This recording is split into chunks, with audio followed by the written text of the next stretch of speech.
Important سوال ہے, important.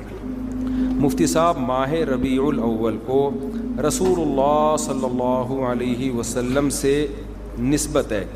اس مہینے میں حضور صلی اللہ علیہ وسلم کی پیدائش اور دنیا سے پردہ فرمانے کے واقعات پیش آئے. برائے مہربانی نبی صلی اللہ علیہ وسلم کی بعثت سے ایک مسلمان کو حاصل ہونے والے اسباق کے بارے میں چند باتیں بتائیں, اور آپ کی پیدائش سے دنیا میں کیا کیا اہم تبدیلیاں پیش آئیں. تو پورا موضوع ہے نا, اس پر بیان کریں گے. یہ تو 2 منٹ کا جواب نہیں ہو سکتا نا, سمجھیں. ابھی تو میں مختصر سوال جواب کے لیے بیٹھا ہوں, اس پر تو پورا ٹاپک پہ انشاءاللہ بیان کروں گا. یہ سوال ہے مفتی صاحب, عید میلاد النبی منانا کیسا ہے؟ سجاوٹ کرنا, نعتیں سننا کیسا ہے؟ نعتیں سننا تو جائز ہے, پڑھنا بھی جائز ہے, باعث ثواب ہے. لیکن جو منانے کا کانسیپٹ ہے نا عید میلاد النبی, یہ بدعت عمل ہے. نبی صلی اللہ علیہ وسلم کے دور میں ہر سال ربیع الاول آیا, کہیں ایک ضعیف روایت بھی نہیں ہے کہ آپ نے منایا ہو, یا صحابہ کا دور آیا تو صحابہ نے منایا ہو, کہیں ایک ضعیف روایت بھی نہیں ملتی. اور نہ تابعین نے منایا, نہ ائمہ مجتہدین نے, نہ محدثین نے, کہیں بھی نہیں ہے. اس سال خوشی ہوتی ہے, پھر اگلے سال اس مہینے میں آنے میں تھوڑی خوشی ہوتی ہے بھائی. ورنہ میرے تو 15 ماشاءاللہ, پونے 15 سے 15 سمجھ لیں آپ بچے, الحمدللہ اللہ برکت دے.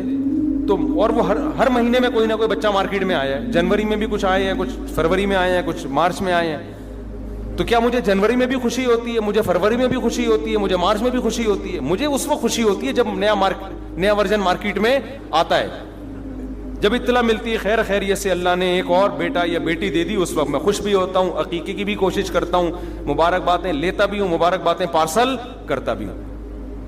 اگلے مہینے وہی سال آتا ہے تو ہمیں تو یاد نہیں ہوتا کہ اس مہینے ہمارا بچہ پیدا ہوا تھا. کسی کو بھی یاد نہیں ہوتا, اپنا یاد نہیں ہوتا کہ ہم اس مہینے پیدا ہوئے تھے. یہ تو سالگرہ کا کانسیپٹ گوروں کا ہے, انگریزوں کا ہے, اسلام کا تھوڑی ہے. یہ یوم پیدائش منانا یہ کس کا کانسیپٹ ہے؟ انگریزوں کا کانسیپٹ ہے. وہ 25 دسمبر یوم پیدائش مناتے ہیں, وہ اپنا یوم پیدائش بھی مناتے ہیں, برتھ ڈے جسے کہا جاتا ہے. اسلام میں برتھ ڈے کا کوئی تصور ہے نہیں ہے نا تصور. تو نبی کا برتھ ڈے بھی منانا کہاں سے جائز ہو گیا؟ اور اہم ترین بات یہ کہ رسول اللہ صلی اللہ علیہ وسلم نے پیر کے دن روزہ رکھا ہے, اور آپ نے یہ فرمایا کہ یہ میرا یوم ولادت ہے. اب روزہ اور جو تہوار ہیں, خوشی کے تہوار, وہ دونوں جمع ہو سکتے ہیں؟ عید کا دن روزے کا ہو سکتا ہے؟ روزہ رکھا شاید اسی حکمت سے کہ لوگ اس کو خوشی کا دن بنانا نہ شروع کر لیں. عید کے دن روزہ رکھنا جائز ہے. رمضان ختم ہوگا تو عید آئے گی, ختم نہیں ہوگا تو عید نہیں آئے گی. تو تہواروں پہ نہاتا بھی ہے انسان, بتیاں بھی لگاتا ہے, اچھے کپڑے بھی پہنتا ہے, اچھے چپل بھی پہنتا ہے, مبارک بادیں بھی دیتا ہے. نبی نے پیر کا روزہ رکھ کے بتا دیا کہ آج منانے والا دن نہیں ہے. سمجھتے ہیں, اس کو سیلیبریٹ نہیں کر سکتے, کیونکہ روزہ اور تہوار ایک دوسرے کے اپوزٹ ہیں. جمعے کا دن بھی اسلام میں ایک قسم کی عید ہے. نبی نے جمعے کے دن کے بھی روزے کے ساتھ خاص کرنے سے منع کیا آپ صلی اللہ علیہ وسلم نے, کیونکہ اس میں بھی نہاتے دھوتے, صاف ستھرے کپڑے پہنتے ہیں, 2 رکعتیں پڑھنے, ایک طرح کا یہ بھی خوشی کا دن ہے, بڑا دن ہے. لہذا جمعے کو بھی نبی صلی اللہ علیہ وسلم نے اسپیشلی روزہ رکھنا کہ جمعے کا اس لیے میں رکھوں گا, یہ منع ہے. ویسے آپ کو چھٹی ہوتی ہے کسی کی, آسان ہے جمعے کا, وہ ایک الگ بات ہے, لیکن اسپیشل فضیلت سمجھ کے جمعے کا روزہ رکھے گا تو یہ عمل کیا ہو جائے گا؟ بدعت. تو آپ ایک طرف اس کو عید کا دن بھی کہہ رہے ہو, اور ایک طرف آپ کہہ رہے ہو کہ یوم ولادت پہ نبی نے بخاری کی حدیث ہے روزہ بھی رکھا ہے. تو یہ باتیں نبی کی تعلیمات کے بالکل اگینسٹ ہیں. سمجھتے ہو؟ ایک اور بات جو میں اکثر کرتا رہتا ہوں کہ یہودیوں کے لیے بڑا دن تھا اتوار, ہفتہ, جو ان کا ایک قسم کا عید کا دن نا, مبارک دن. عیسائی یہودیوں کے بعد آئے, ان کے لیے کون سا ہو گیا؟ اتوار. چرچ جاتے ہیں نا, اور بڑا دن ان کے لیے اتوار ہے نا. تو ہم عیسائیوں کے بعد آئے تو ہمارے لیے پیر ہونا چاہیے تھا, لیکن اسلام نے پیر نہیں, حالانکہ وہ تو نبی کا یوم ولادت بھی ہے, تو وہ تو بطریق اولا ہونا چاہیے تھا, لیکن اسلام نے کیا کر دیا؟ نہ اس دن کو اہمیت نہیں دی, نہیں, واپس جمعے کو چلے جاؤ. شاید اس میں یہ حکمت تھی کہ کہیں یوم ولادت کو سیلیبریٹ کرنا نہ شروع کر دیں لوگ, مبارک بادیں دینا نہ شروع کر دیں, منانا نہ شروع کر دیں. تو روزہ تو بالکل تہوار کے اگینسٹ ہے. اور ویسے بھی عید میلاد النبی رات کو منائی جاتی ہے زیادہ. اسلامی تہواروں میں کوئی تہوار بھی رات کو منانے کا نہیں ہے. اسلام میں راتیں عبادتوں کے لیے ہیں, منانے کے لیے نہیں ہے. تہوار ہمیشہ دن میں منائے جاتے ہیں. جمعے کی نماز دن کی روشنی میں ہوتی ہے, مغرب کے بعد ہوتی ہے. ہم جمعہ جو مناتے ہیں دن کی روشنی میں مناتے ہیں نا. عید الفطر کب مناتے ہیں؟ مغرب کے بعد نہا دھو کے تیار ہو کے گلے ملتے ہیں, یہ صبح کے وقت. عید الاضحیٰ کب ہوتی ہے؟ صبح کے وقت. غیر مسلموں کے تہوار رات کو ہوتے ہیں. عیسائیوں کا کرسمس کب ہوتا ہے؟ رات کو. رات کو سارے آپ عیسائی دیکھ لیں گے وہ چمک دھمک کے جا رہے ہوں گے, اور صحیح ہے نا. اسلام میں تہوار دن میں, رات میں نہیں ہے. راتیں سونے کے لیے یا عبادت کرنے کے لیے. لیلۃ القدر یہ تہوار ہے یا عبادت کی رات ہے؟ یہ دن میں ہے یا رات میں؟ بولو. شب برات 15 شعبان یہ عبادت کی رات ہے یا تہوار ہے؟ اس میں اختلاف ہے علماء کا. جمہور عبادت کے قائل ہیں, تو عبادت کی رات ہے تو عبادت کی ہے نا, لیکن وہ دن میں ہے یا رات میں ہے؟ وہ رات میں ہے. تہوار کب ہوتے ہیں؟ دن میں ہوتے ہیں اسلامی. اور عبادت کی راتیں کون سی ہوتی ہیں؟ وہ رات میں ہوتی ہیں. سمجھتے ہو کہ نہیں سمجھتے ہو؟ عیسائیوں کے ہاں, یہودیوں کے ہاں الٹا ہے. ان کے تہوار کب ہوتے ہیں؟ رات کو. رات میں جشن کرتے ہیں. تو آپ عید میلاد النبی میں چراغاں کر رہے ہو رات میں, منا کب رہے ہو؟ رات میں. یہ تو ویسے ہی عید کا جو اسلام نے کانسیپٹ دیا اس کے بالکل اگینسٹ ہے. یہ یہود و نصارہ کا طریقہ ہے رات میں منانا. اور اس میں ایک حکمت بھی ہے. راتوں میں اگر آپ کو تہواروں کی اجازت دے دی جائے نا, تو راتوں میں اس طرح کی ایکٹیویٹیز سے گناہ کی طرف جانے کا خطرہ زیادہ ہوتا ہے. تبھی عیسائیوں میں کرسمس میں گڑبڑیں بھی بہت ہوتی ہیں, شرابیں بھی پی جاتی ہیں, بہت کچھ ہوتا ہے. اسلام نے صبح صبح اچھے بچوں کی طرح رات کو جلدی سو جاؤ, صبح صبح نہا دھو کے مسجد آؤ, مصلے آؤ, عید ملو, کھاؤ پیو, موج مستی کرو, پتلی گلی سے نکل جاؤ. تو اس میں موج مستی میں شراب کباب آتا ہی نہیں ہے نا, آئے گا ہی نہیں, کیونکہ وہ تو راتوں کے کام ہے شراب کباب, دن کے کام تھوڑی ہیں. لیکن آپ نے جو عید میلاد النبی کا کانسیپٹ پیش کیا وہ نبی کے عمل کے بھی خلاف. نبی روزہ رکھ رہے ہیں پیر کے دن, اور نبی صلی اللہ علیہ وسلم تہوار منانے کا حکم دے رہے ہیں دن کے وقت میں. آپ نے کہا نہیں رات کو منائیں گے ہم. نبی صلی اللہ علیہ وسلم نے ہمیں کہا کہ لکل قوم عید ولنا عیدان, ہر قوم کے لیے ایک دن عید کا ہوتا ہے, ہمارے لیے 2 دن. آپ نے کیا کر دیے؟ 3 دن. اس حدیث کی بھی آپ نے مخالفت کر دی. اور اسلام میں برتھ ڈے منانا نہیں ہے, سالگرہ منانا نہیں ہے, آپ نے اس کی بھی مخالفت کر دی اسلام کے اس حکم کی. پھر اسلام نے عیسائیوں کے لیے ہفتہ تھا, یہودیوں کے لیے ہفتہ تھا, عیسائیوں کے لیے اتوار تھا. اسلام نے نبی کے یوم ولادت کے بجائے کوئی اور دن مبارک کر دیا. آپ نے اس حدیث کی بھی کیا کی؟ مخالفت کر دی. تو آپ تو مخالفت پر مخالفت کرتے چلے جا رہے ہیں قرآن و سنت کی, نبی کی سیرت کی. پھر نبی کی زندگی میں درجنوں بار ربیع الاول آیا, صحابہ کی زندگی میں, ابو بکر کی زندگی میں, عمر, عثمان, علی رضی اللہ عنہم, اہل بیت کی زندگی میں, تابعین کی زندگی میں. کوئی ایک ضعیف روایت بھی نہیں ہے کہ کسی صحابی نے ربیع الاول کی مبارکباد دی ہو یا کوئی عام معمول سے ہٹ کے کوئی کام کیا ہو. ایک چراغ جلایا ہو, ایک موم بتی جلائی ہو, یا کوئی حلوہ پکایا ہو, یا کوئی مٹھائی کھلائی ہو کسی کو, ضعیف روایت بھی نہیں ہے. تو یہ تمام دلائل اس بات کا تقاضا کرتے ہیں کہ جو کچھ ربیع الاول میں ہم اور آپ کر رہے ہیں وہ اسلام کی تعلیمات نہیں ہے, وہ سراسر A to Z کیا ہے؟ بدعت ہے. ویسے بھی اگر یہ اسلامی تہوار ہوتا نا تو خوب سمجھ لو دنیا میں جتنے بھی مذاہب ہیں ان کا 20 مسئلوں میں اختلاف ہوتا ہے, تہواروں میں ان کا اختلاف نہیں ہوتا. عیسائیوں میں جو لبرل عیسائی ہیں نا وہ بھی کرسمس کے موقع پہ کرسمس مناتے ہیں, تہوار پوری قوم مناتی ہے. ہندوؤں کی جو ہولی کا دن ہے وہ پوری قوم کے لیے ہے کہ نہیں ہے؟ 20 فرقے ہوں گے ہندوؤں کے, ہولی میں سب متفق ہیں. یہی وجہ ہے کہ مسلمانوں کے جتنے فرقے ہیں عید الفطر میں سب کیا ہیں؟ متفق. یکم شوال, ہاں اس کی تعین میں پشاور کا شوال الگ شروع ہوگا, ہمارا الگ ہو, وہ ایک الگ بات ہے, لیکن ہے کیا؟ فرسٹ شوال. بریلوی کیا, دیوبندی کیا, اہل حدیث کیا, شیعہ کیا, سنی کیا, جتنے فرقے ہیں سب کا اتفاق ہے بھئی تہوار کب ہوگا؟ یکم شوال کو. کیوں؟ تہواروں کے معاملے میں مذہب کنفیوژن نہیں چھوڑتا, کنفیوز نہیں, کیونکہ نبی نے منایا نا تہوار, ساری دنیا نے دیکھا, تو وہی فرسٹ شوال کو منا رہے ہیں. اور دوسرا تہوار ہے 10 ذی الحجہ کو جو بقرعید ہے. پوری دنیا میں کتنے ہی مسلمانوں کے فرقے ہوں, بقرعید کب منائی جاتی ہے؟ 10 ذی الحجہ. کرسمس کب منائی جاتی ہے؟ 25 دسمبر کو. ہندوؤں کی ہولی کا بھی ایک خاص تاریخ ہے, سکھوں کے جو ایک تہوار ہے اس کا بھی ایک خاص دن ہے, اس میں کوئی اختلاف نہیں ہے. اگر عید میلاد النبی مسلمانوں کی سچی مچی کی عید ہوتی, تہوار ہوتا, اس میں اتنا اختلاف نہ ہوتا.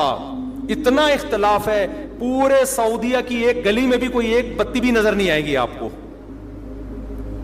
ایسا ہے کہ نہیں ہے؟ پاکستان میں گھر گھر سجے ہوئے ہیں, پورے مکہ مدینہ میں، ریاض میں، جدہ میں کہیں بھی ایک بتی بھی نظر نہیں آئے گی، ایک چراغ بھی نظر نہیں آئے گا. یہ کیسا تہوار ہے؟ پورے عرب دنیا میں کہیں بھی نہیں منایا جا رہا، انڈیا پاکستان میں دھوم دھام سے منایا جا رہا ہے. یہ خود اس کی علامت ہے، اتنا بڑا اختلاف ہونا کہ یہ تہوار نہیں ہو سکتا. پھر پاکستان میں بھی کھارا در میں منایا جا رہا ہے، ڈیفنس میں نہیں منایا جا رہا. کراچی میں کم منایا جا رہا ہے، چھانگا مانگا میں، چیچا وطنی میں زیادہ منایا جا رہا ہے. معذرت کے ساتھ، چیچا وطنی میں نہیں، یا کسی اور علاقے میں، سمجھ رہے ہو. پھر جو پسماندہ علاقے ہیں ان میں زیادہ منایا جا رہا ہے، پڑھے لکھے علاقوں میں کم منایا جا رہا ہے. پھر جن علاقوں میں منایا جا رہا ہے ان میں بھی پورا نہیں منایا جا رہا. جیسے ہمارے علاقے میں اگر ناظم آباد میں منایا جا رہا ہے، ایک گلی میں منایا جا رہا ہے، دوسری گلی میں پتہ ہی نہیں. پھر جس گلی میں منایا جا رہا ہے، اس گھر میں منایا جا رہا ہے، پڑوسی کے گھر میں نہیں منایا جا رہا. تو یہ اس کی علامت ہے بھائی. یہ تہوار اگر ہوتا تو ساری دنیا کے مسلمان اس پر متفق ہوتے. کھوپڑی شریف میں بات آ رہی ہے کہ نہیں آ رہی ہے؟ تو اس لیے یہ اتنے بات اس کے غلط ہونے کے دلائل ہیں نا اس کو عید میلاد النبی کو منانے کے، کہ بہت ہی کوئی ضدی اور ہٹ دھرم ہوگا تو کہے گا کہ یہ منانا چاہیے ان دلائل سننے کے بعد. اور دیکھو مجھ پہ آپ نیگیٹو کمنٹس کر سکتے ہو، مجھے آپ کہہ سکتے ہو میرا یہ کلپ مارکیٹ میں جائے گا نا تو یہ دیوبندی، یہ وہابڑے، اور یہ ان کو کیا پتا، ان کو نبی سے محبت نہیں ہے. لیکن خدا کی قسم، آپ جس خدا کو خوش کرنے کے لیے یہ کام کر رہے ہو نا، اس خدا کو کوئی دھوکہ نہیں دے سکتا. قیامت کے دن آپ کو ان دلائل کا جواب اللہ کے سامنے دینا پڑے گا. ہمارے نبی نے فرمایا جب قیامت کے دن بہت سے لوگ جن کی صورتیں وہ ہوں گی جو میری امت کی صورت ہوتی ہے، وہ لوگ آئیں گے حوض کوثر پہ پانی پینے کے لیے. میں پلانا چاہوں گا، فرشتے ان کو ہٹائیں گے. میں کہوں گا یہ تو میرے امتی ہیں.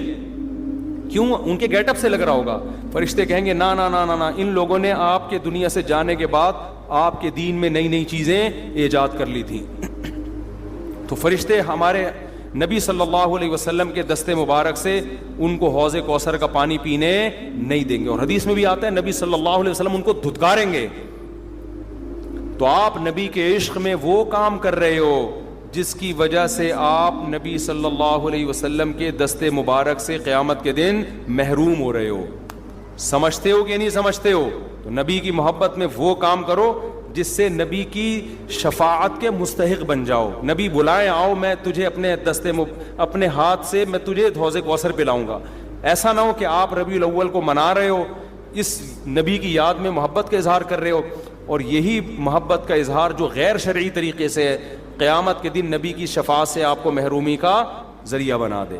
سمجھتے ہو کہ نہیں سمجھتے؟ باقی کمنٹس ایسے جب کوئی کلپ جاتا ہے تو بہت لوگوں نے الٹے الٹے کمنٹس لکھے ہوتے ہیں، وہاں بڑے اور یہ، اور لکھ دو بھائی، گورنمنٹ کی طرف سے کوئی پابندی نہیں ہے. ہم بھی میدان حشر میں جائیں گے، آپ بھی میدان حشر میں آؤ گے. تو اگر اللہ آپ کے دلائل سے متاثر ہے تو ہمیں کوئی اعتراض نہیں ہے. ہمیں تو یہی سمجھ میں آ رہا ہے کہ نہ نبی نے منایا، نہ صحابہ نے منایا، نہ تابعین نے منایا. پھر نبی نے پیر کا روزہ رکھ کے تو اس کا تہوار ہونے کی بالکل ہی نفی کر دی، کیونکہ روزے اور بھوکا رہ کے تھوڑی خوشی منائی جا سکتی ہے. آپ کا بیٹا پاس ہوا، آپ کہتے ہیں خوشی میں تو بھی روزہ رکھ، میں بھی روزہ رکھ. وہ کہے گا میں مٹھائی کے چکر میں تھا یار، تیرا بیٹا پاس ہوا ہے، تو مجھے بریانی کھلائے گا، تو کہہ رہا تو بھی نہیں کھا، میں بھی نہیں کھاؤں گا. ایسا ہوتا ہے. آپ کی شادی ہو گئی، ولیمہ ہے، ولیمے میں آپ نے کیا کہا بھائی خوشی ہے، ایسا ہے کہ اب کل بھی ہمارا بھی روزہ، آپ کا بھی روزہ. ابے تیرے بیٹے کا ولیمہ ہوا ہے تو کھلا نا. تو نبی نے پیر کو روزہ رکھ کے بتا دیا کہ یہ کھانے پینے کا دن نہیں ہے. اور اب ایسا نہ ہو کہ 12 ربیع الاول کو روزہ رکھنا شروع کر دیں، وہ بھی ٹھیک نہیں ہے، کیونکہ پیر کا رکھا ہے، 12 کا وہ بھی نہیں رکھا. یہ تو ایک پیر کا رکھ کے جو سبق ملتا ہے وہ یہ کہ میری ولادت کا دن وہ تہوار کے طور پہ اس کے منانے کا کوئی کانسیپٹ اسلام میں نہیں ہے. سمجھتے ہو کہ نہیں سمجھتے؟ اتنے واضح دلائل ہیں بھائی. پھر بھی اگر کسی کی سمجھ میں نہ آئے تو ہم تو پولیس میں تو ہے نہیں کہ ہم زبردستی سمجھاتے ہیں، ہم تو بیان ہی کر سکتے ہیں. ہمارے گھر کے آگے بھی بتیاں لگی ہوئی ہیں، لوگوں نے، ہمارے پڑوسیوں میں بھی لوگ بتیاں لگا رہے ہیں، حلوے پکا رہے ہیں. میں تو کبھی کسی کو نہیں جا کے چھیڑتا، بھائی تو اتنا گھنٹہ بیان کیا، تیری سمجھ میں نہیں آیا. تو ہم پولیس میں نہیں ہیں بھائی، ہم بتا سکتے ہیں، ماننا ہے مان جاؤ. میں نے جس دن محرم کے حلیم کے دیگ کے خلاف بیان کیا، اسی رات پوری گلی میں ہمارے دیگیں چلتی رہی ہیں نا، وہ لڑکے گھوٹے لگاتے رہے. تو مجھے کسی نے کہا ان لڑکوں کو بتاؤ جا کے کہ آج بیان ہوا ہے اور آج ہی آپ یہ کام کر رہے ہو. میں نے کہا یار ہم پولیس میں نہیں ہیں، ہم نے جو بات کرنی تھی کر لی. اب یہ لڑکے لونڈے لپاڑے لگے ہوئے ہیں، اللہ کسی کو دیگ میں گرا کے مار دے وہ خود ہی سزا دے دے. بعض دفعہ اللہ کا غضب آتا ہے، آپ الٹ گئے دیگ کے اندر ہی گر گئے آپ. تو میں نے کہا ہم تو بد دعا بھی نہیں کر سکتے. تو ہمارا کام ہے سمجھانا. ہم نے سمجھا دیا. اب کون دیگ میں کیا کر رہا ہے، کون دیگ کے اندر گھس رہا ہے، کون کھا رہا ہے، یہ ہمارے ہیڈک یہ پولیس کا کام ہے, ٹھیک ہے نا. پولیس کرے گی تو ٹھیک ہے, نہیں کرے گی تو پولیس سے اللہ پوچھ لے گا. پولیس نہیں کرے گی, پولیس کہے گی گورنمنٹ نے منع کیا ہوا ہے, تو گورنمنٹ جانے, اللہ جانے. ہمارا کام پیغام پہنچانا ہے, ہمارا کام پیغام مسلط کرنا نہیں ہے. تو ربیع الاول کو عید میلاد النبی منانا ہم یہی کہتے ہیں جائز نہیں ہے. اس کے اتنے سارے دلائل ہیں, پھر بھی کسی کی سمجھ میں نہ آئے تو پھر وہ جانے. پڈے بازی نہ کرو, لوگوں کو جا کے نا تانے نہ دیا کرو, بس اس سے نقصان ہوگا. مفتی صاحب, کسی شخص کے مرنے کے بعد کون سی چیز کا ثواب اسے پہنچانا ہے؟ کوئی بھی نیکی کا ثواب پہنچا سکتے ہیں. شادی کر کے دل میں نیت کریں, اس کا ثواب کس کو پہنچے؟ مرحوم کو پہنچے.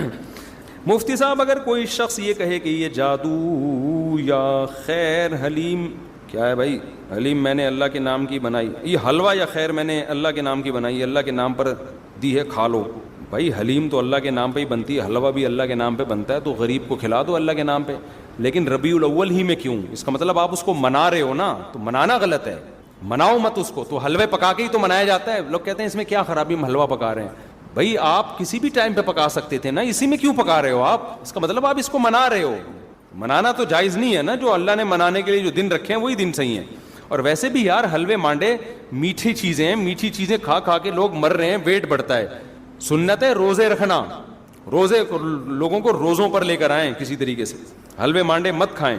میں جب کسی دعوت میں جاتا ہوں, کھانے کے بعد حلوہ لے آتے ہیں, میں نہیں کھاتا نا, تو حیران ہو رہے ہوتے ہیں لوگ, کہتے ہیں یار مولوی ہو کے حلوہ نہیں کھا رہے. تو میں نے کہا یار آپ لوگوں نے مولویوں کو بدنام کر دیا. ہم نے اپنے جتنے اساتذہ دیکھے ہیں وہ کوئی بھی حلوہ ہم نے نہیں کھاتے ہوئے دیکھا, تھوڑا کھاتے ہوئے. میرے جو پیر و مرشد ہیں اب تو بیمار ہو گئے, ورنہ اتنے روزے رکھتے تھے گرمیوں میں. جو میرے شیخ تھے, سفر میں بھی روزے پہ روزہ, ہم نے ان کے ساتھ سفر بھی کیا, ہر وقت روزہ. پھر صدقات و خیرات اتنے, جہاں جا رہے ہیں پیسے دے دیں. تو ایسے پیر بھی مارکیٹ میں ہوتے ہیں الحمدللہ. تو کبھی ہمارے والے مولویوں کے پاس آئیں تو پتہ چلے گا انشاءاللہ. اور ہمارے سارے اکابر اسی طرح تھے, دبا کے روزے رکھتے تھے. میری دادی حضرت مولانا عبد الرحیم رائے پوری رحمۃ اللہ علیہ سے بیعت تھیں, اللہ مغفرت فرمائے. وہ کہتی تھیں وہ اتنا تھوڑا کھاتے تھے نا, 2 نوالے, اور بولتے بھی بہت پست تھے. یہ بزرگ ہوا کرتے تھے ونس اپون اے ٹائم. اب بزرگ وہ ہے جو سب سے زیادہ پھوڑ رہا ہو بیٹھ کے. اب آپ کہیں آپ بھی تو 2 پراٹھے پھوڑ کے بیٹھے ہوئے ہیں تو اپنے خرچے پہ پھوڑا ہے نا. اور دوسری بات یہ کہ 2 پراٹھے کب پھوڑے ہم نے, کتنا بھوکا رہنے کے بعد پھوڑے ہیں. تو وہ تو 4 بھی کم ہے. پھر یہ نہیں کہ اب سارا دن پراٹھے ہی پھوڑتے رہیں بیٹھ کے. لوگ کیا کر رہے ہیں, دعوت میں اتنا کھایا, اس کے بعد پھر حلوہ کھایا, پھر کولڈ ڈرنک پی, او اتنے ماشاءاللہ ایک دن اطلاعی دھماکے کے ساتھ پھٹ کے اس دار فانی سے کوچ کر گئے. تو اسلام میں کم کھانا ہے, زیادہ کھانا نہیں. لیکن خدا کا واسطہ اب ایسا نہ ہو لوگوں کو دیکھنا شروع کر دیں, کسی داڑھی والے کو یہ زیادہ کھا رہا ہے, کسی کے نوالے گننے کی آپ کو اجازت نہیں ہے. ہو سکتا ہے اس کی بھوک اس سے بھی زیادہ ہو. بعض لوگوں کی صحت اتنی ٹائٹ ہوتی ہے کہ ان کے لیے 2 پراٹھے تو کھانچوں میں چلے جاتے ہیں, ان کے پتہ ہی نہیں چلتا گئے کدھر. تو اپنی صحت کے لحاظ سے ہو سکتا ہے وہ کم کھا رہا ہو, تو یہ کسی اور کو نہیں کہیں آپ. تو لوگوں کو کم کھانے پہ لانا چاہیے, روزے رکھنے پہ لانا چاہیے. تو ہم نے تو اپنے مشائخ کو دیکھا ہے روزہ رکھتے ہیں کثرت سے, بہت روزے رکھتے ہیں, کم کھاتے ہیں. اور آج تو پھوڑنے پھاڑنے کا. تو لوگ دعوت میں نا پہلے کھانا لاتے ہیں, پھر میٹھا. میں کہتا ہوں یار میرے اندر تو دم بس نہیں ہے کہ میں کیسے ہضم کروں گا اس کو. تو لوگ حیران ہوتے ہیں آپ مولوی ہو کے یار میٹھا نہیں کھا رہے. میں نے کہا آپ لوگوں نے کسی اور قسم کے مولانا ٹائپ کے لوگ دیکھے ہوئے ہیں, وہ پھر ربیع الاول سے عادت بھی پڑ جاتی ہے بعض دفعہ, میٹھا کھا کھا کے کھلا کھلا کے. تو وہ سیٹ اپ صحیح نہیں ہے. میٹھا کم کریں, ڈاکٹر لوگ منع کرتے ہیں زیادہ میٹھا کھانے سے. میرے بھائی مفتی صاحب, ایتھیس اللہ جنت جہنم قبر فرشتے نظر نہیں آتے. ایتھیس کہتے ہیں کہ جب ہمیں اللہ فرشتے قبر نظر نہیں آتے تو ہم کیوں مانتے ہیں؟ اس کا کئی بار جواب دے چکا ہوں یار, پھر کبھی دوبارہ دے دیں گے. مفتی صاحب السلام علیکم. وعلیکم السلام. آپ ہمارے رہبر ہیں, سرمایہ ہیں, آپ ہمیں بہت عزیز ہیں. مجھے آپ کے بیانات سنتے ہیں میری زندگی بدل گئی ہے. میں شادی کرنا چاہتا ہوں, نکاح سے پڑھوانا ہے, کیا طریقہ کار ہے؟ ولید سے رابطہ کریں, یا جو ولید بیٹھے ہوئے تھے نا باہر نمبر لکھا ہوا ہوگا, ان سے رابطہ کریں, آپ کا نکاح پڑھا دیں گے انشاءاللہ. صلو علی الحبیب. مفتی صاحب شرک معاشرے میں بہت تیزی سے, اب تو ربیع الاول میں اتنا تو بنتا ہے یار, صلو علی الحبیب. مفتی صاحب شرک معاشرے میں بہت تیزی سے, پہلے اس کو زیادہ سے زیادہ بیانات کریں, آپ کے بیانات. جب یوٹیوب پہ جاتے ہیں کافی لوگ, میرا خیال ہے شرک معاشرے میں پھیل نہیں رہا. پہلے شرک زیادہ تھا, لوگ ایجوکیٹڈ ہو رہے ہیں, اور اب یہ پیر پرستی سے آہستہ آہستہ قبر پرستی سے نکل رہے ہیں. اب ایتھیزم پھیل رہا ہے معاشرے میں. اب جو معاشرے میں چیز پھیل رہی ہے وہ کیا پھیل رہی ہے؟ ایتھیزم. شرک بھی ہے لیکن یہ نہیں کہ اس کی اسپیڈ سے پھیل رہا ہو, بلکہ اب لوگ کنورٹ ہو رہے ہیں, لوگوں میں شعور. ایک تو سوشل میڈیا اتنا آزاد ہو گیا ہے کہ سب کچھ میڈیا پہ ہی مل جاتا ہے لوگوں کو, وہ خود تجزیہ کر لیتے ہیں ربیع الاول منانے کے دلائل زیادہ مضبوط ہیں یا نہ منانے کے دلائل زیادہ مضبوط ہیں. خود ہی لوگوں میں اب اتنا شعور آ گیا ہے. اب زیادہ پھیل رہا ہے ایتھیزم, خدا کا انکار, یونیورسٹیوں میں, کالجز میں. یہ چیز بہت خطرناک ہے. شرک پہ بھی بات ہونی چاہیے لیکن اس پہ بھی ہونی چاہیے. میرا سوال یہ ہے کہ حضرت آدم علیہ السلام آخری نبی, حضرت محمد صلی اللہ علیہ وسلم تک سوال آ کے اس سے زیادہ نبی اور رسول آئے تو سب کے نام کے آگے حضرت لگانا, یہ ابے بھائی یہ کیا ہے یار, شخصیتوں کے نام لے کے نہیں پوچھا کرو. ہم سجدے میں جا کر سر کو اللہ پاک کے قدموں میں رکھ کر بولتے ہیں سبحان ربی الاعلیٰ, یعنی اعلیٰ صرف اللہ کی ذات ہے. تو وہ بریلوی حضرات اپنے بزرگوں کے ساتھ اعلیٰ کیوں لگا دیتے ہیں؟ وہ اعلیٰ اللہ والا اعلیٰ نہیں ہوتا بھائی. میں کہتا ہوں یہ بندہ بہت اعلیٰ ہے, تو مطلب دوسرے بندوں کی نسبت اعلیٰ ہے نا, اللہ کے مقابلے میں. تو بریلویوں کی ہر بات تھوڑی غلط ہوتی ہے. وہ کہتے ہیں اعلیٰ حضرت کیوں کہتے ہیں, تو وہ اعلیٰ اللہ سے کے مقابلے میں نہیں کہتے, وہ اعلیٰ کہتے ہیں دوسرے بھی حضرت تھے تو یہ والے ان سے اعلیٰ ہیں. اس کی مثال ایسے ہیں کہ اہل حدیث ہم سے ملے, مجھے کہنے لگے آپ لوگ امام حنیفہ کو امام اعظم کیوں کہتے ہیں؟ امام اعظم تو صرف نبی صلی اللہ علیہ وسلم ہے. میں نے کہا یار آپ کہتے ہو کہ ہم مجتہد ہیں, ہم قرآن و حدیث ہم سے سمجھو, آپ امام اعظم کا مطلب نہیں سمجھے, آپ قرآن و حدیث کا مطلب کہاں سے سمجھو گے بھائی؟ ٹھیک ہے نا, ہم آپ سے پوچھیں, اتنی تو سینس انسان میں ہونی چاہیے. ہم امام اعظم کو امام اعظم, امام شافعی, امام احمد بن حنبل کے مقابلے میں کہتے ہیں, نبی کے مقابلے میں تھوڑی کہتے ہیں ہم ان کو امام اعظم. نبی کے مقابلے میں ہم ان کے امام اعظم کہیں ہم تو کافر ہو جائیں فوراً. اس کی مثال ہے جیسے قائد اعظم محمد علی جناح. اب اصل قائد تو ہمارے نبی صلی اللہ علیہ وسلم ہے نا. اب کوئی کیا آپ قائد اعظم کو محمد علی جناح رحمۃ اللہ علیہ کو قائد اعظم کیوں کہہ رہے ہو؟ قائد اعظم تو نبی تھے. او بھائی ہم محمد علی جناح رحمۃ اللہ علیہ کو جو قائد اعظم کہہ رہے ہیں دوسروں کے قائد کے مقابلے میں کہہ رہے ہیں. بہت سے اس زمانے میں قائدین گزرے ہیں لیکن ہماری نظر میں ان میں سب سے بہتر قائد کون سے تھے؟ قائد اعظم تھے. تو آپ کسی کی بات کا صحیح مطلب بھی لے سکتے ہو, غلط مطلب بھی. جب آپ کی دماغ میں نیگیٹو سوچ بھری بھی ہو تو ہر صحیح بات کو الٹا پھیر رہے ہوتے, اور جب پازیٹو سوچتا ہے تو پھر آپ کو صحیح باتیں صحیح لگ رہی ہوتی ہیں. تو بریلوی جو اعلیٰ حضرت کہتے ہیں وہ شرک کا اس سے کوئی تعلق نہیں ہے. وہ اعلیٰ حضرت وہ اس زمانے کے جو حضرت تھے ان کے مقابلے میں اعلیٰ حضرت کہتے ہیں. یہ مطلب نہیں کہ دنیا میں سب سے اعلیٰ یہی ہیں, یہ مطلب اللہ سے اعلیٰ تو ہے ہی نہیں. یہ اصل میں انہوں نے سوال یہ پوچھا ہے کہ ہم سجدے میں جا کے سبحان ربی الاعلیٰ کہہ رہے ہوتے ہیں, تو اعلیٰ تو ہم صرف اللہ کو کہتے ہیں, تو پھر اعلیٰ حضرت کو کیوں اعلیٰ کہتے ہیں؟ تو وہ اعلیٰ ان کے مقابلے میں کہہ رہے ہوتے ہیں. وہ اللہ والا اعلیٰ کوئی اور ہے, یہ والا اعلیٰ کوئی اور ہے. سمجھتے ہو؟ وضو خانے میں ہاں اس پہ اشکال ہو سکتا ہے کہ اعلیٰ ہیں یا نہیں ہیں, وہ سب سے اعلیٰ تھے یا نہیں تھے. جیسے کوئی قائد اعظم کو کہے, ترکی والے کہیں گے نہیں تمہارے قائد اعظم نہیں, ہمارے والے قائد اعظم ہیں. یہ اختلاف ہو سکتا ہے لیکن اس کا شرک سے بدعت سے کوئی تعلق نہیں. وضو خانے میں تکمیل کے لیے کتنی مزید رقم درکار ہے؟ میں 40-50 دن بعد آیا ہوں. آج بیان میں ابھی تک کام نامکمل دیکھ کر افسوس ہوا ہے اور میری حیرانگی ہے اگر بقایا کام 3 لاکھ کے اندر ہے تو یہ رقم انتظامیہ کو ادا ہو جائے گی. بھائی یہ سوال ہم نے بھی انتظامیہ سے کیا تھا کہ لوگ اعتراض کر رہے ہیں کام بہت لمبا ہو گیا ہے, تو اس کا جواب کیا ہے؟ تو انتظامیہ نے پچھلے جمعے اس کا جواب ریکارڈ کروایا ہے, پھر 2-4 دن پہلے عشاء کے بعد بھی اس کا جواب ریکارڈ کروایا کہ کام میں اتنی تاخیر کیوں ہوئی ہے. تو جن کو بھی یہ اشکال ہے, دیکھو نہ تو میں چندہ لے رہا ہوں اپنے ہاتھ میں, نہ میں کھڑے ہو کے خرچ کر رہا ہوں, یہ سارا کام انتظامیہ کر رہی ہے. تو بجائے ادھر ادھر باتیں کرنے کے, کوئی بھی اعتراض ویسے ادھر ادھر کر نہیں رہے, ایک مثال دے رہا ہوں میں, تو جا کے ڈائریکٹ انتظامیہ سے پوچھیں. معین اختر کا قول ہمیشہ یاد رکھیں. انور مقصود نے معین اختر سے پوچھا تھا کہ آپ کے ماموں کیا کرتے ہیں, اس نے کہا ماموں کی باتیں کس سے پوچھیں؟ ماموں سے. تو انتظامیہ آپ کو مطمئن کر دے گی کہ کام میں تاخیر کیوں ہوئی ہے. اکرم بھائی ہیں اور بھی جو بھی لوگ یہ کام کر رہے ہیں ان سے جا کے آپ پوچھیں, وہ یہاں اثر میں ہوں گے انشاءاللہ. جمعے میں اکثر ابھی تو چلے گئے. اگر وہ آپ کو سیٹسفائی نہ کر پائیں اور آپ کو لگے واقعی کوئی گڑبڑ ہو رہی, پھر مجھے بتائیں آپ. پھر میں پوچھوں گا بھائی آپ نے چندے کا اعلان مجھ سے کروایا تو پھر یہ گڑبڑ کیوں ہو رہی ہے؟ کوئی کرپشن سامنے آتی ہے یا کوئی معقول وجہ سامنے آتی ہے؟ کیونکہ میری یہ ان سے بات ہوئی ہے, انہوں نے مجھے مطمئن کر دیا ہے کہ بھائی یہ وجوہات تھیں تاخیر کی. سمجھتے ہیں تو آپ ان سے پوچھ لیں, مطمئن کر دیں گے انشاءاللہ. اور بات یہی ہے کہ کوئی 2-4 آدمی ایک اماؤنٹ بتا دیں کہ کتنا اماؤنٹ ہے, تو وہ پورا دے کے نا جان چھڑائی جائے. لامتناہی جو چندہ آ رہا ہوتا ہے نا, یہ ٹھیک نہیں ہوتا. بندہ اپنے ذمے لے لینا کہ یار ایک اماؤنٹ مجھے بتا دیں, ایسٹیمیٹ بتا دیں اتنے میں ہو جائے گا, یہ اتنے پیسے, اس کے بعد آپ چندہ نہیں مانگیں. یہ زیادہ بہتر طریقہ ہوتا ہے, ورنہ پتہ ہی نہیں چل رہا ہوتا کہاں سے بندہ کیا کیا.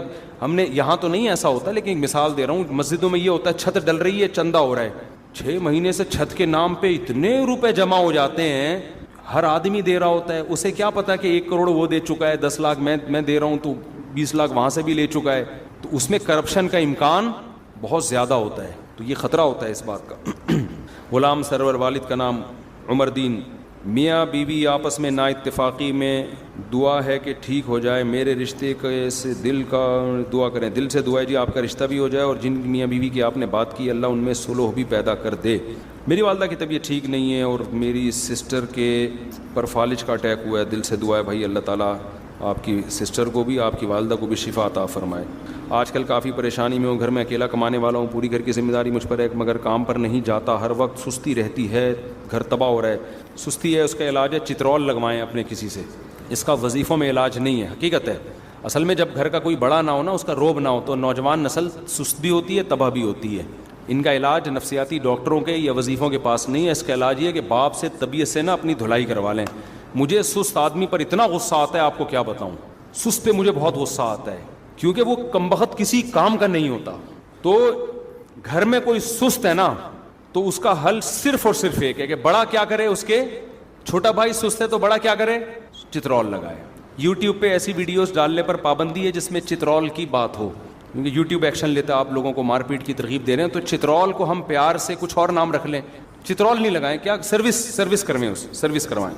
یوٹیوب میں نا اس طرح کی ویڈیوز کو فوراً ایکشن لیتے ہیں. وہ نے کیا کہہ دیا تھا LGBT پہ لعنت بھیجیں, وہ پھر ہمیں ہٹوانا پڑا کلپ, وہ لعنت بھیجیں LGBT والوں پہ. وہ لوگ بھائی لعنت کیوں بھیجوا رہا ہے, صحیح ہے نا, تو پھر وہ ہٹانی پڑتی ہے.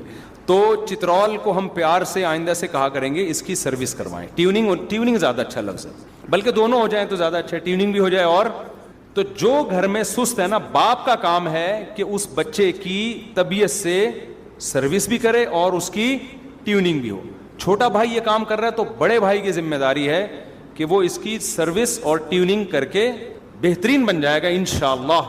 بڑے بڑے پوستیوں کو ہم نے بہت عظیم انسان بنتے ہوئے دیکھا ہے. یہ نفسیاتی ڈاکٹروں کے بس کے بات نہیں ہے, اس کا میڈیکل سائنس سے کوئی تعلق نہیں ہے, یہ واجب الٹیوننگ ہے, یہ لوگ سمجھ رہے ہیں نا. تو یہی حل ہے اس کا.